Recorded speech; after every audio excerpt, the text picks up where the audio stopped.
Hi, I'm Rebecca Balcarcel, and I'd like to talk about a plot structure that you might be able to use in your play, your book, your movie called The Virgin's Promise. I also call it the heroine's journey or the butterfly story. And this would be contrasted to the more popular and well known hero's journey, which is a very important structure and found around the world. Joseph Campbell described it first in the book A Hero with a Thousand Faces. And so I don't want to take anything away from the hero's journey, but we want to contrast it to this other way of telling a story with this other kind of hero. And while we are going to say male and female here, this is really just as a way to think about it. Obviously, we both have male and female elements within ourselves, like the masculine and feminine aspects of ourselves.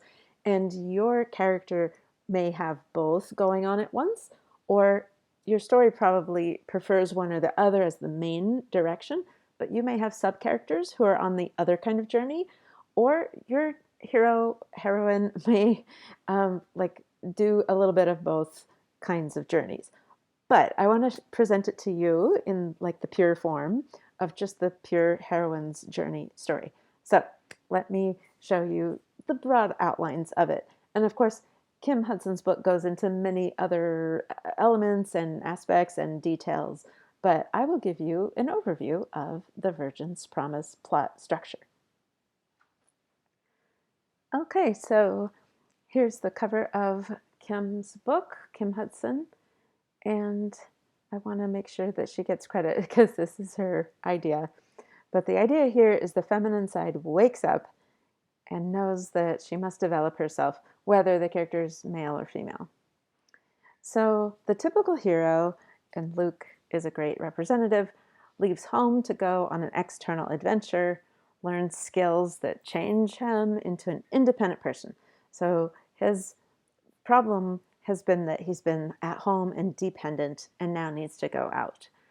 And in that adventure, he develops bravery, strength, self-sacrifice, becoming someone who's willing to give of his skills and even sacrifice his life, possibly, for the sake of some good cause. Usually the good cause is something to do with the community that he is part of. So we want to save the Shire and save the non-empire world. Failure would mean death or cowardice. Like you didn't face the challenge and so now you have failed. Or you faced the challenge and you died, and so you did not save the Shire or whatever. The community is now vulnerable because you didn't defend it. So that's the hero. Now, the typical heroine, on the other hand, in this butterfly story, takes an internal journey and learns personal values and gifts and traits, develops creativity, sensuality, spirituality, self-fulfillment. And it doesn't mean that the plot has no action. Think about Frozen, where she goes into exile basically to develop her gift. So she has to still act, and in that case, leave home in order to become her true self. Yes, it is more of an internal goal, even if there's outward action. And this does not make the community safe or preserve the community. In fact, it disrupts the community and creates tension because the community usually doesn't approve of the heroine and the gift. The community wants to squelch it, make this person conform, and that's why failure means insanity, depression, and suicide. Okay, so you might ask yourself, which story am I writing? Well, does the main character want to realize a dream or be accepted for who she is in spite of her family, community, or country? If so, that would be a heroine's story, a Virgin's Promise butterfly story. Dirty Dancing qualifies because Baby, here pictured, is having to rebel against her family and her expectations, that are placed on her in order to realize her gift or to grow. So that qualifies as the butterfly story. However, if your main character is called upon to protect and sustain, avenge, restore others, and face possible death. That is probably your basic hero story, which is a great story, but it's nice to know that you could also have the other kind of story. So here's a way to contrast them. You have the self-fulfillment side that on my left here, which is the butterfly story, where the main message is be all that you can be. Develop your gift. So you claim your inner power by being yourself and overcoming fear of rejection. You're going to disappoint the father, the mother, the church people, the school principal, whatever. You're going to disappoint the powers that be in order to be your real self. You get over being good, right? The good girl who just behaves. You're going to misbehave. And you stop pleasing daddy, so to speak. So you know, the authority figure in your life. You don't worry about pleasing that person. You please yourself. And this is why self-fulfillment is the final happy ending for that character. Again, the hero on the other side is having a different goal, and the big point there is to learn to assert one's will. So you assert yourself against evil through facing danger and overcoming the fear of death. You say, you know what, I'm going to make this world better no matter what. I'm going to go out there and fight the good fight, and even if I die, it's okay because I'm in the service of something bigger than myself. That's why it's self-sacrifice.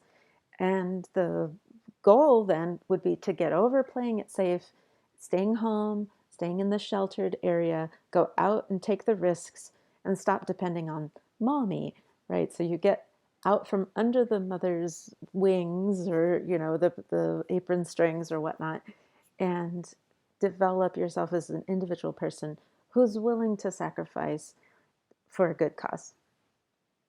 Here's another way to look at the contrast and in more detail. So, act one of your story in a 3-act structure. And of course, there are 4-act structures, and there are so many structures, but dividing this into the main 3 sections of a story, I have both the heroine and hero contrasted here. So the heroine starts out in a dependent world where she is dependent on authority figures to sustain her, the father, the community, the church, the home. And the price of conformity is what the audience needs to see. So you need a scene where your character is suffering because she is being squelched, right? Her gift is being hidden or unappreciated. Maybe even this person's being teased for something that they do. Billy Elliot is a boy who wants to dance ballet. And so, of course, his father comes from a world where that is considered something a man would not do. It's considered a sissy thing to do, and he has to uh, eventually rebel against that if he's going to develop his dancing gift. But we need to see him at the beginning paying the price for conformity, squelching his gift, longing to dance, but not dancing, and being miserable. And then the heroine is given the opportunity to shine. And this is the initial incident for this kind of structure. Once the heroine gets a taste of what it would be like, so Billy Elliot finally puts on the ballet shoes for the first time and dances for the first time. That moment is the first taste of what's to come and what's really deep within this person and their potential. And there's no going back after this. Now, for the hero, what we have at the start is just ordinary world where things seem to be going okay, but then there's a call to adventure. And mostly the call to adventure like disrupts the sense of peace that was there. Like we thought everything was fine in the world, but no, actually there is some kind of danger out there and the hero needs to go meet it. So the call to adventure is the initial action point, right? That's the inciting incident for the hero. And of course, there might be a debate, a refusal of the call, like, no, not me. But then meeting the guide, I think of Obi-Wan Kenobi right away from Star Wars. But anyway, often we meet a guide and that person kind of moves the hero into being able to cross the threshold and go into the act two, which is the big adventure. So we start meeting real tests and allies and enemies and all of that. For the heroine, once that opportunity to shine comes, then there's a kind of an experiment moment where she is going to dress the part. And sometimes in the story, like Maid in Manhattan is one where she actually puts on different clothing, or in Billy Elliot, he puts on the ballet shoes. There's some new prop or, you know, something they wear possibly that differentiates them, old self and new self, or the self that wasn't expressing and now the self that is. And that pushes them into the next act, which is where they, in secret, start doing their thing, whatever it is. They're developing their gift, they're working on this project, but it's all a secret from the authority figures. And eventually, doing the secret leads to no longer fitting into her world. So it comes to be so big a part of her life, it starts to be harder to hide, and she's realizing I can't play both sides anymore, because the next thing is she gets caught shining. So somebody sees her doing her special thing, like doing her gift or Billy Elliot dancing, and now the cat is out of the bag, and you can't pretend both. You can't both be obedient to the societal norms and conform to society and develop your gift. You now are having to choose. And so the heroine is going to have to give up what kept her stuck, to go ahead and rebel against the authority and the society. And this puts the old world into chaos, because the world is saying, you can't do that. You can't be that. So Billy Elliot's father is like, wait a minute, no son of mine is going to be doing ballet. Like, what is this? All right, so Act 3 becomes, for the heroine, a moment of doubt. So, here she is like, I thought I could do ballet, or I thought I could develop my gift, but maybe I shouldn't. Maybe I should go back into my conformity self. Maybe I should go back to hiding my true self. But no, she chooses her light. And this is a scene where a decision is made to go ahead and be the new thing, do the gift, even if it means losing the relationships that were so reliant she was so reliant on before. The reason she needs to be dependent at the beginning is because a lot is at stake when she does this choosing of her light. She's going to miss the support of all of that world that she started out in. And this leads to a reordering of that world, that the father of the ballet dancer finally says, I guess maybe a son of mine can dance. I'm starting to see that I love my son more than I love all these preconceived ideas and stereotypes I had in my mind about ballet uh, and about men in ballet. And happy ending, there's a brighter new world. So the world has been expanded because of the heroine. The the world has had to incorporate and include something it didn't want to. Their true self is now welcomed into the community. You could have a sad ending where they don't welcome, and this person really does have to leave the dependent world permanently. Yentl would be an example of this. It doesn't actually work, even though a lot has happened and there are minds opening, but not the whole society. Right. The point here is that the community is restored with the hero, whereas the community is enlarged with the heroine. So let's say you want to give a pitch for this butterfly story you're writing. You can take the price of conformity, so whatever that is, plus that opportunity to shine scene, and with that form the central question of, will this character grasp their potential in order to escape the price of conformity? Then in your next sentence, you can mention the inciting incident, which is that opportunity to shine. when so-and-so gets the chance to blah, blah, and then you add the moment of doubt, which is the worst crisis. This is when the heroine is thinking of giving up the gift entirely and just going backwards, back to home, back to safety. So you add that, whatever is causing that, and then the climax, which is choosing the light.